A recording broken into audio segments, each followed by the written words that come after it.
How does a person disappear into thin air? A Fort Worth, Texas County Police Department has its work cut out for them when they receive an alarming call to inform them that a young woman has vanished without a trace, leaving behind personal items that most people would never leave home without. What truly transpired on that fateful Monday night in Fort Worth, Texas? The air thickens with tension as answers remain tantalizingly out of reach. What happens when love becomes fatal? This is the Fatal Attraction Podcast with Dual Disappearance.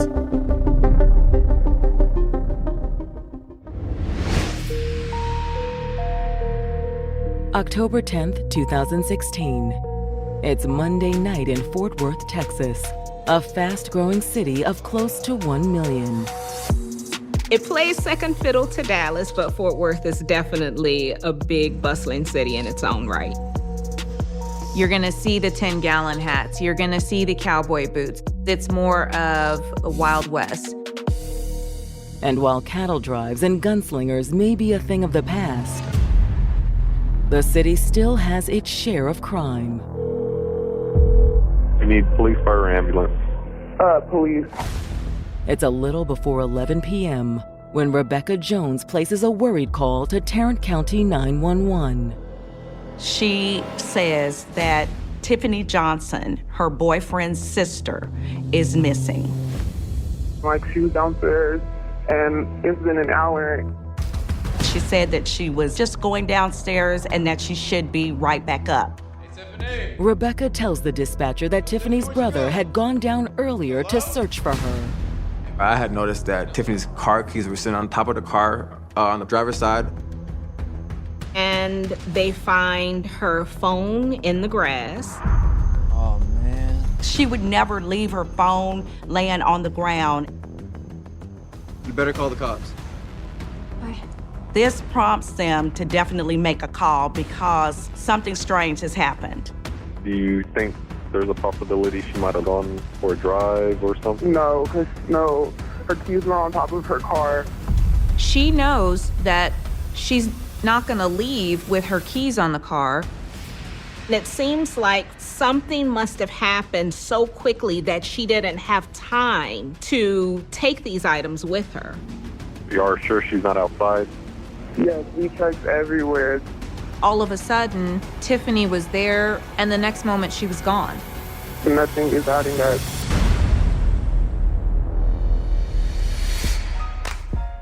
Growing up in Iowa, 25-year-old Tiffany was always trying to bring out the best in people. Tiffany is one of a kind. She has the personality to brighten up your day. She always just wanted to help people. She'd give up anything just to make sure the next person had it. As kids, Tiffany and her siblings were always inseparable. We were each other's best friends, like growing up. But her strongest bond was with her twin brother. We were peanut butter jelly. Those two were always close. They had that twinning feeling between them. She was always getting in trouble with Asher. She was a tomboy, really. She was definitely always on the go. But as Tiffany got older, her interests began to change. When she got into high school was when she kind of started going and doing her own thing. She just grew out of the tomboy stage, so she became a girly girl. She kind of got more into makeup and doing hair, and she started having boyfriends. She was actually fairly popular. After high school, Tiffany and her family drifted apart, and things like jobs and military service took them far from Iowa. That was kind of difficult. I know she was having a hard time with it too, but we tried to keep in contact as much as we could. But after a visit to her brother Asher in Texas, the twins reunited. Honestly, she loved Texas. I could definitely see myself living here. She liked the view, she liked the weather there. So she kind of just wanted to go down there to be with her twin. You should just move here then. Stay with me until you get on your feet. I was living in an apartment and I was struggling, and She ended up moving into my apartment and we were struggling together. It was really hard. I didn't want her to go that far, but she really enjoyed meeting new people, so it was really good for her. She's got all her hopes and dreams in front of her. She's looking for a new career and starting to find a place where she can really put down roots. It didn't take long for Tiffany to seize the opportunities her new home had to offer. She lands a job at an insurance company, and so things are really going well for Tiffany. But as a young woman in her mid-20s, she longed for more. She was thinking, okay, I've hit a few milestones. And at this point, one of the only things that's missing is a romantic partner. Then she met 32-year-old Christopher Reville. She met him out one night. Chris had a good job working with an electrician, and he was taken by Tiffany's beauty. Maybe we could do dinner sometime. Okay, yeah, I like that. They immediately hit it off. He also got along well with Tiffany's twin brother. I'm new out here. I didn't know nobody at that time. So I was looking for friends, obviously, too. And just him being around so much, we started talking and getting to know each other. We'd hang out and drink a few beers, watch Monday Night Football. Soon, Chris wasn't just hanging out at Tiffany and Asher's apartment. He lived there. He moved in with Tiffany. They're really excited about moving forward with their new life. She was very hopeful for a future, for marriage and a family. And she saw herself having that with Chris. Tiffany! But now, Tiffany has mysteriously disappeared, leaving her keys and phone behind. She doesn't go anywhere without her car keys. She doesn't go anywhere without her phone. Something has gone terribly wrong. The reason may have had something to do with what Tiffany's friend Rebecca told the 911 dispatcher. She was last seen downstairs talking to her ex-boyfriend.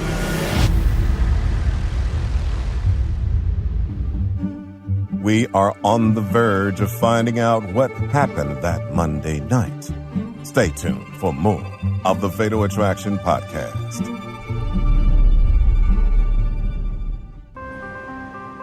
A year and a half after moving to Texas for a fresh start, it appeared that Tiffany Johnson had found true love with 32-year-old Christopher Reville. They are making plans to start that next stage in their relationship. Everything is going great, and she just thinks this is going to be the perfect ending and what she came to Texas for. Tiffany! But now, Tiffany's mysteriously disappeared from her apartment. It's almost as if she vanished, like before their eyes. She's here one minute and gone the next. Her keys are left on top of her car. Her cell phone is lying in the grass. They know something terrible has happened. But what? You better call the cops.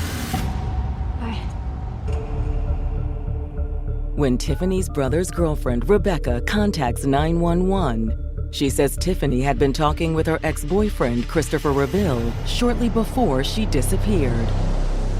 They had just, broken up, not that long ago. All right, man, we'll get police out there. When police arrive at the apartment, Tiffany's brother, Asher, provides additional details about her ex, Chris. When did they break up? About 2 months ago. But according to Asher and Rebecca, the relationship was never contentious. Did you ever see them argue? No, not just regular relationship, not argue, no. Right. Well, they had a good relationship. It seemed real cordial. If they had an argument, it was always real minor, nitpicking type of things, like an old couple. Rebecca and Asher, being probably the closest people in Tiffany's lives, they didn't have any concerns about Chris's relationship with Tiffany. Do you know why they broke up? What he was telling me that my sister has told him is that she needed to work on herself. She just was saying like she needed her space. But according to Tiffany's brother, the breakup wasn't final. She just said that they're taking a break rather than just be like, hey, it's absolutely over. Chris had moved out, but he'd never stopped coming around. After they broke up, he would pop up, but that wasn't really an issue. Was he like begging, hey, come on, baby, let's work this out? Not to my knowledge. Although both knew that Chris still had feelings for Tiffany. He'd not just pop up, he'd also talk to me sometimes. He did always ask questions, as in like trying to figure out what my sister was doing. You could just always tell he's always worried about what Tiffany was doing. In a sense, she sort of left him hanging. Meanwhile, Tiffany was making the most of being newly single. The time apart, made her realize that, maybe she's better off. While Tiffany did care about Chris, she was ready to explore other potential relationship opportunities. Rebecca tells the officers that Tiffany had met someone new at the end of September. 26-year-old Devin Bishop. Devin is someone who Tiffany had met online. It started off as casual communication back and forth. She enjoyed having conversation with him. It felt comfortable and flowed easily. And they'd finally met face-to-face a few days earlier. Although Tiffany, being cautious, had asked Rebecca to come along as her wingman. It seemed like she liked him like at the club on Saturday, and he gave us a ride home. She had an amazing time with him, and she didn't want the night to end. According to Rebecca, it didn't. She told detectives that Devin had ended up staying the night with Tiffany. They have an intimate relationship then? I don't think they did anything, unless she just doesn't want me to know, like she didn't say. But he was real gentleman, respectful to her. Rebecca, she felt as though it was actually just a good time, good conversation. Either way, things had gone so well that Tiffany planned to see him again, just a few hours before she vanished. She invited him to come have dinner at night. She said that after they got off work that day, she and Tiffany had picked up some groceries. Then she'd help Tiffany make dinner. She was just saying, oh, I can't wait. They're in the kitchen together, working and preparing a meal. And Tiffany hears a knock on the door. He's like an hour early. He's this early? Okay, how do I look? Tiffany, being very excited about her upcoming dinner, is excited to answer it. Tiffany is thinking that it's Devin. Instead, the evening was about to get a little awkward. Hey, Tiff. A family's determination leads detectives closer to finding out the truth. Stay with us as we return with more of the Fatal Attraction Podcast. According to Tiffany's brother Asher and his girlfriend Rebecca, Tiffany's ex-boyfriend Chris Reville showed up at their apartment shortly before Tiffany disappeared. Tiffany and Rebecca are shocked when they open up the door. It's Chris standing there. Hey, Tiff. Is Asher around? We didn't know he was gonna come be there. There was a bit of panic because she's anticipating another date with Devin, and here's Chris. Asher? According to Tiffany's brother, it was all a miscommunication. Chris had hit me up and we were gonna watch a football game. Well, I didn't know that Tiffany was having her other friend come over at that time. Rebecca says that once Asher was talking to Chris, she and Tiffany went into the kitchen. I was like, what are you gonna do? Rebecca knew that Chris still had feelings for Tiffany. And Devin was on his way. If Chris realized Tiffany was seeing someone else, things could get complicated. Tiffany is trying to figure out how to get rid of him as quickly as she could. When Chris stepped out on the balcony, Tiffany had seized the chance.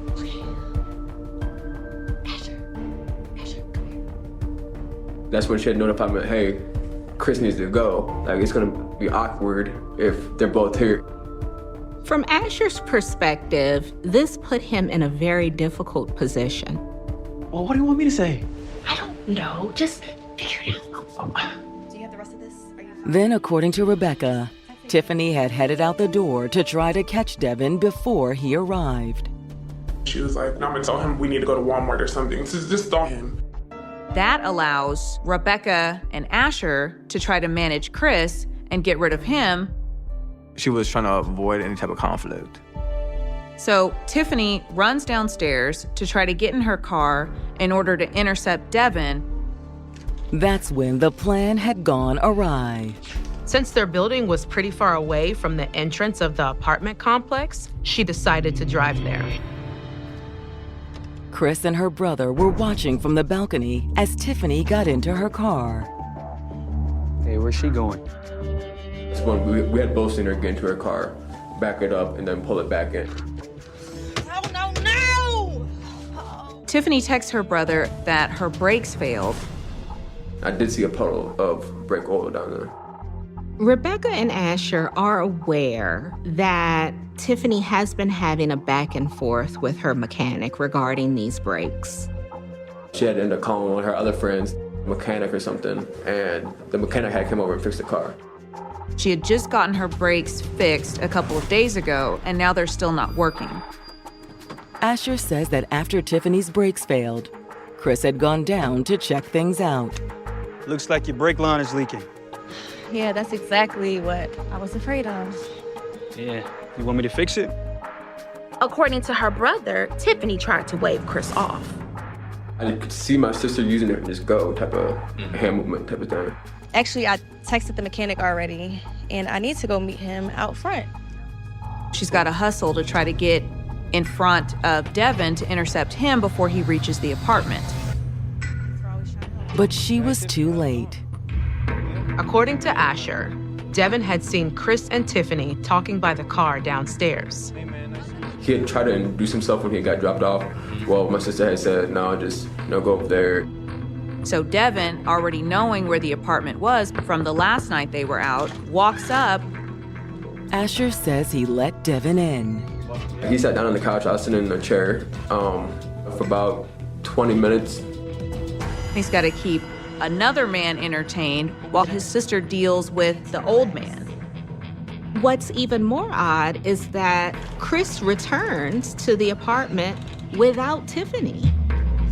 I had asked Chris where Tiffany went, and he told me that she must have got picked up by somebody like a mechanic or something. And according to Asher, Devin's presence in the apartment didn't sit too well with her ex. Chris was like, no, it's what I expected all along. I just pretty much told him to keep his head up type of thing and whatever. Chris was clearly not happy that Devin wasn't leaving, so Chris eventually left. After Chris took off, Asher tried to text Tiffany. He messaged her and waited, but Tiffany did not return any of his texts. I gave it another about 20 minutes, and so now altogether it's about an hour has passed. Okay. And can't contact her. So that's when I decided to go downstairs, because now I'm just worried. Tiffany! Now dark out, Devin went down with Asher, and together they searched for Tiffany. It didn't take them long to find something. Tiffany's car keys were sitting on top of the car, and that was very odd. It's dark, and I had my flashlight on, and I had seen my sister's phone. That's when Asher really started to panic. That phone is glued to her hand. Asher, after finding the phone and the keys, he calls Rebecca and he says something has gone wrong. Yeah, we just found her phone and her keys. I was like, don't play, like, are you joking right now? Asher had to reiterate to her, no, this is serious. What are you gonna do? You better call the cops. Then Asher called Chris. Hey, Chris. I said, you need to come back right now. This does not look right. Chris's response was interesting. Chris says, it sounds like you're blaming me for something. Keep listening as we get closer to the truth. We will return with more of the Fatal Attraction Podcast.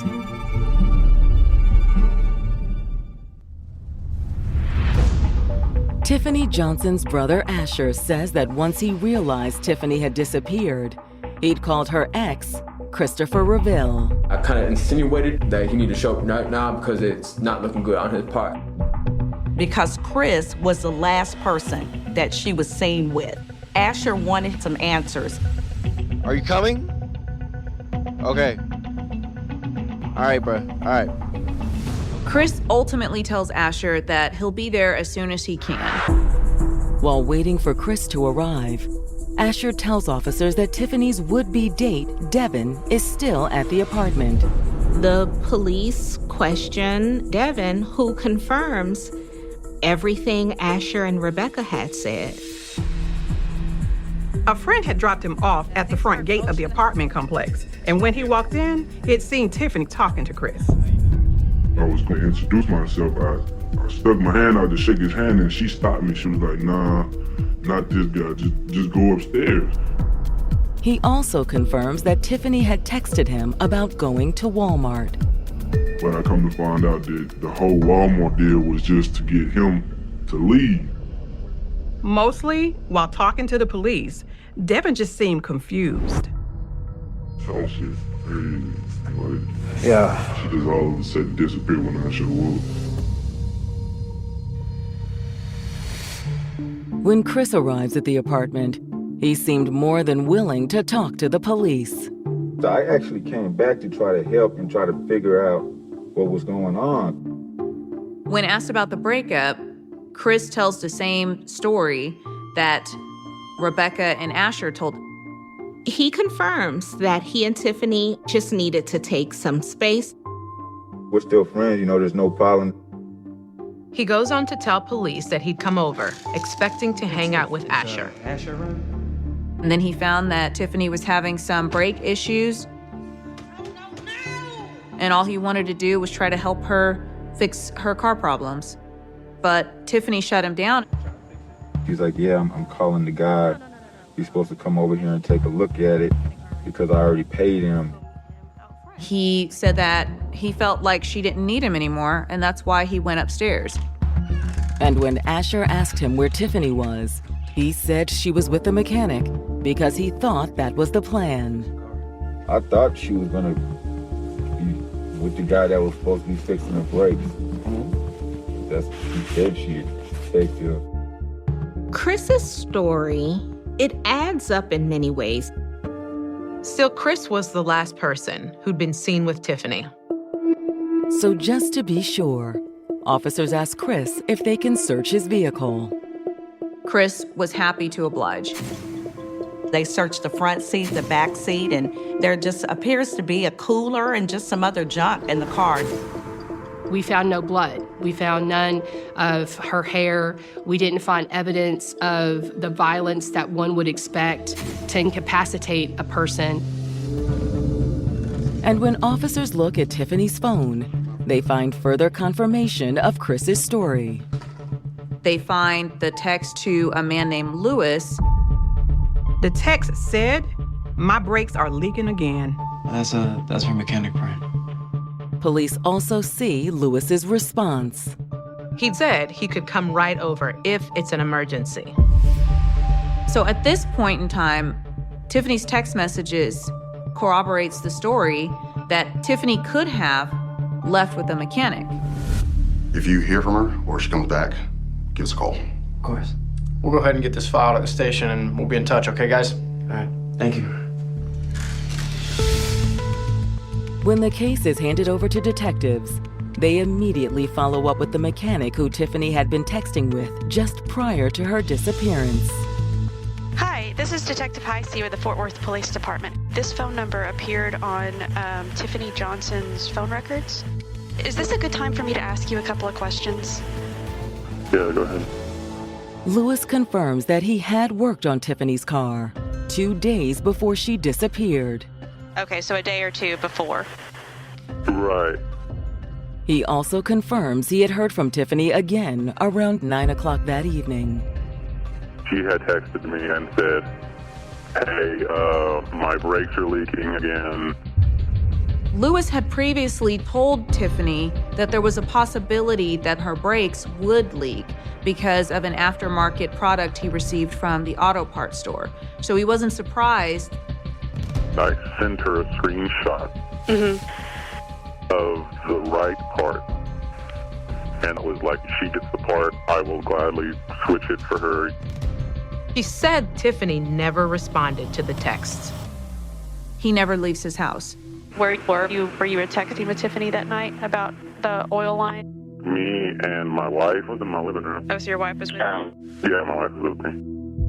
When the detectives followed up, his alibi checked out. Okay.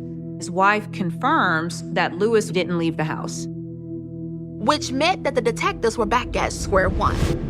With no other leads, detectives reach out to Tiffany's mother, who lives in South Dakota. First of all, I'm sorry that we have to be in this situation where she has come up missing. We are working on trying to locate her. I knew something was wrong. It was just really weird. I don't know what they call it, but I knew. Without knowing the details, Tiffany's mom immediately tells the detectives to look at Chris.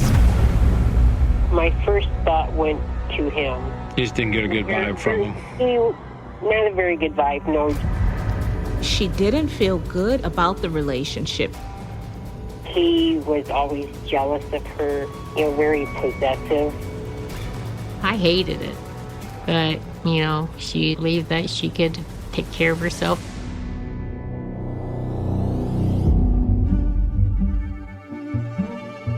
Stay tuned for more of the Fatal Attraction podcast.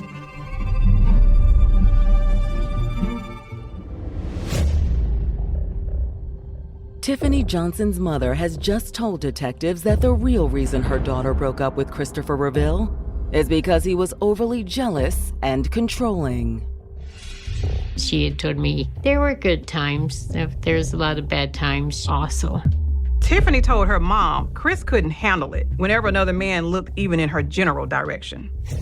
She said she's changed her whole appearance just to try to please Chris. She couldn't wear this, couldn't wear that because other guys were looking at her.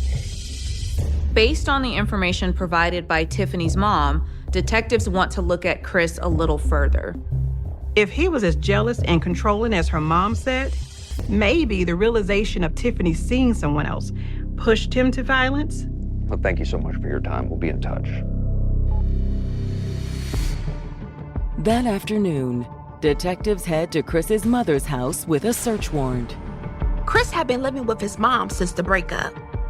But the search leaves detectives wondering when Tiffany was last there. What detectives found in Chris's mother's backyard was a black bra with a broken clasp and a tan-colored tank top. These items match the description of what Tiffany was wearing when she went missing. Talking to his mother's neighbors, the detectives uncover more evidence that suggests Chris and Tiffany had a contentious relationship. She'd witnessed Tiffany pulling up one day in her car and Chris running outside yelling at her. And he was screaming at her, "What the hell you got on?" It was just a sundress. She witnessed Chris grab Tiffany and she stayed outside watching to make sure that Chris saw her in the hopes that Chris would eventually let Tiffany go. Thank you so much. Welcome. Have a good day. We'll be in touch. Yeah, thank you. After talking to the neighbors, detectives bring Chris in to confront him with what they found in his mother's backyard. The police have been over there, and apparently they found a bra. Anything about that? He claimed that the mother must have been doing laundry out in the back. When they do laundry, do they hang it out on the clothesline, or they got a dryer, or hang them up sometimes? Got a dryer. She still has clothes over at my house. Oh, does she? Yeah, she got some shirts over there and stuff like that. She had a bra or two. Chris's story seemed a little too convenient for the detectives, though. When was the last time that she was over there? It's been months. When the interview's over, the detectives place Chris under arrest. Although there was no body that was recovered, detectives had enough evidence to charge Chris with aggravated kidnapping. Once Chris is in custody, the detectives head back to his mother's house and search for Tiffany in the surrounding neighborhood. Police spent a good amount of time searching a wooded area that's behind Chris's mother's house. There was helicopters in the sky. There was at least 200 police officers scouring around. The police don't find any trace of Tiffany. They search and search and come up empty-handed. Chris's phone records are little help. We do have good cell phone ping information from Chris's cell phone. He left the crime scene at the apartments. He went down Highway 360. Then he went west on I-30. But as he was heading west on Interstate 30, his phone mysteriously goes dark. At that point, we have no cell phone pings for 23 minutes. Which suggests that either his phone was off or in airplane mode. Then we see him reappear with a ping off of the towers at his parents' house. But I'm willing to place a bet that he disposed of her in that 23 minutes. With Chris's phone records a dead end, the detectives pull his criminal history. They realize it's a very lengthy record. Chris had been arrested for armed robbery, aggravated assault, battery. In fact, he'd only been released from prison a couple months before he began dating Tiffany. But that's hardly the most shocking thing detectives find. This wasn't the first time that someone connected to Chris had disappeared. Back in 2006, his 20-year-old girlfriend also disappeared. 10 years later, she was still missing. We are on the verge of finding out what happened that Monday night. Stay tuned for more of the Fatal Attraction podcast. Detectives investigating the disappearance of Tiffany Johnson have learned that one of Chris Reville's previous girlfriends also disappeared. In 2006, a young woman who was involved with Chris went missing. Her name was Taliba Islam. They had a child together. And the details of her disappearance were eerily similar to Tiffany's disappearance. Similarly to Chris and Tiffany, Chris and his previous girlfriend had also broken up. On the day that she disappeared, the last person known to have been around Taliba was Christopher Reville. That's a pretty big coincidence. Oftentimes, if someone believes they've gotten away with a crime, they follow the same pattern. For Tiffany's brother, Chris's pattern was crystal clear. He was a serial killer. The dude fooled everybody. Taliba's case really opened up our eyes to the stuff that he's capable of. To find out there's another girl that went missing, it gave me the goosebumps, shivers all up my spine. Do the dual disappearances really mean that Chris is a serial killer? When forensic experts recover deleted texts from Chris's phone, they reveal the depths of his obsession with Tiffany and his anger over the breakup. What they found was shocking. Ranting text messages sent by Chris. "You broke my heart. I can't believe you did this to me. I won't rest until I'm looking in your eyes and saying my vows." However, while the detectives believe they've uncovered a motive for murder, they still don't have the victim's body. The case is drying up.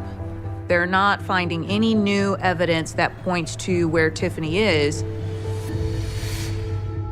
At the end of October, with all their leads exhausted, the Fort Worth police suspend their search for Tiffany. But Tiffany's family is not having it. Tiffany's family joins up with Taliba's family and demand that the Fort Worth Police Department reach out to FBI and every other available resource to help them locate their missing family members.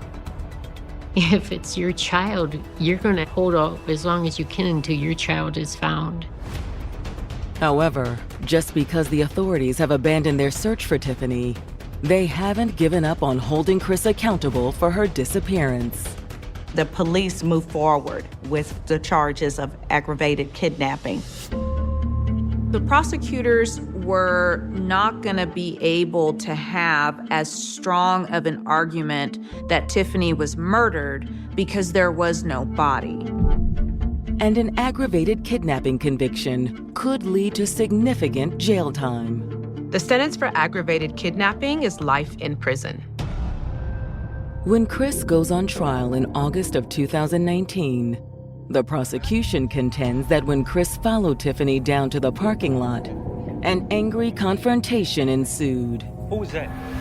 The prosecution's theory was that Chris became enraged when he learned that Tiffany was moving on without him. It's none of your business, Chris. What if I make it my business?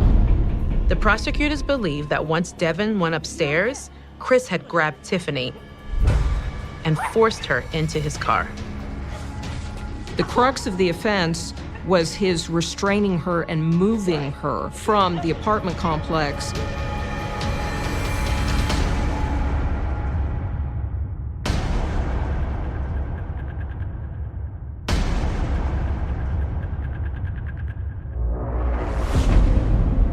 What happened during the time Chris's phone went silent remains a mystery. We're not obligated under the law to prove what happened to her, because the truth is, we don't know. However, one thing is certain. She's not here with us anymore. And according to the prosecution, there is only one person who could be responsible.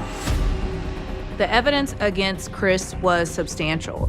The fact that he was the last person to see Tiffany, the fact that he drove to his parents' house before he returned back to the apartment scene, and the fact that Tiffany's clothes were at his parents' house. Chris's defense sticks to his claim that Tiffany left the apartment complex with someone else. Chris's defense team maintained there was no evidence to connect him to Tiffany's disappearance. There was no way to prove how or when the clothes that were found in his mother's yard got there. There were no defensive wounds on Chris, no evidence in his car. But when the case goes to the jury, it's clear who they think is responsible for Tiffany's disappearance. They came back with a guilty verdict. There was just no other explanation for what happened to her. The judge sentences Chris to life in prison. There was relief that he was finally held responsible for what he's done. He deserves it right and where he's at. However, there's still something missing. Tiffany's family still wants answers. You're locked up, but where's Tiffany? He had every chance to tell us where Tiffany is, and he refused to. Justice will be done when we find Tiffany and when we find Taliba. Justice comes a little closer in March of 2023, after a woman's skeletal remains are discovered alongside a railroad track in Fort Worth. DNA testing confirmed that the remains belonged to Taliba Islam. But for the moment, Tiffany remains missing, and her family and the people still searching for her continue to cling to hope. I believe when the time comes, Tiffany's going to be found. I really do feel that he felt comfortable with where he disposed of Taliba, and that Tiffany will be very close by. There's just a gaping openness in my heart that's missing. I mean, my life, my heart is incomplete without her here. She's still my child. She deserves to come home.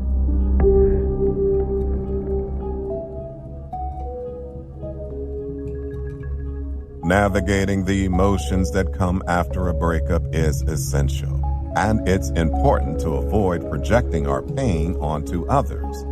Healing requires a gentle approach and a commitment to protecting not only our own hearts, but also the hearts of those around us.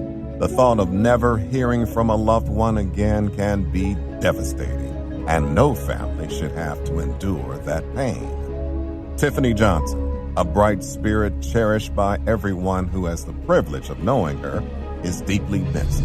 Her absence feels like a shadow in the lives of those who loved her, serving as a reminder of the joy and warmth she brought to their world. Coming up on the next episode of the Fatal Attraction Podcast.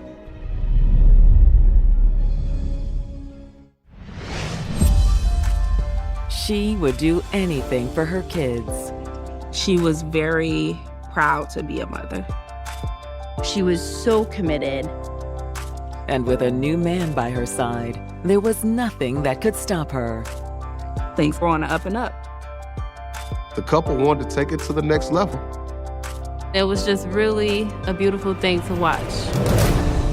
Until the family vanished.